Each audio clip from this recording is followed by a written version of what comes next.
বরগুনায় পানি উন্নয়ন বোর্ডের হাজার হাজার একর সরকারি জমি দখল করে চলছে কাঁচা পাকা স্থাপনা নির্মাণ। বিশেষ করে পাথরঘাটায় প্লট আকারে সরকারি জমি বিক্রি করছে প্রভাবশালী ভূমিদস্যুরা। স্থানীয়দের অভিযোগ, কর্তৃপক্ষের রহস্যজনক নিরাপত্তায় এই দখলযোগ্য প্রতিযোগিতায় রূপ নিয়েছে।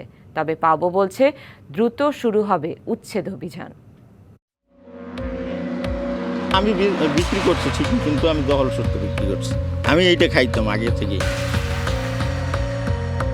এখানে কোনো কিছু জলে নিয়ে যাবে কিন্তু পানি নির্ভর সম্পত্তি না, নো, ইট ইজ ইম্পসিবল। সবাই দখলে আছে দীর্ঘ 50 বছর যাবত। বরগুনার পাথরঘাটা পৌর শহরের 7 নম্বর ওয়ার্ড ব্যক্তিগত আবাসন প্রকল্পের মনে হলেও আদতে এটি পানি উন্নয়ন বোর্ডের অধিগ্রহণ করা জমি। এখানে প্রায় 70 একর জমি দখল করে প্রভাবশালী মহল গড়ে তুলেছে স্থায়ী ও অস্থায়ী অসংখ্য স্থাপনা। পাওবর সরকারি পুকুর ভরাট করে তা দেদারসে প্লট আকারে বিক্রি করছে দখলদার চক্র। সেখানে এরই মধ্যে মাথা তুলে দাঁড়িয়েছে একাধিক বহুতল ভবন। নদীর তীর সংরক্ষণ, বাঁধ নির্মাণ ও পানি ব্যবস্থাপনার স্বার্থে 1962 সাল থেকে বিভিন্ন সময়ে বরগুনায় 10,777 একর জমি অধিগ্রহণ করে পানি উন্নয়ন বোর্ড। রক্ষণাবেক্ষণের অভাবে বর্তমানে অন্তত 7,500 একর জমি চলে গেছে অবৈধ দখলে। স্থানীয়দের অভিযোগ, জালিয়াতির মাধ্যমে অনেক সরকারি জমি ব্যক্তি নামে রেকর্ড করে নিয়েছে একটি চক্র। আমি দখল সত্ত্বে বিক্রি করছি।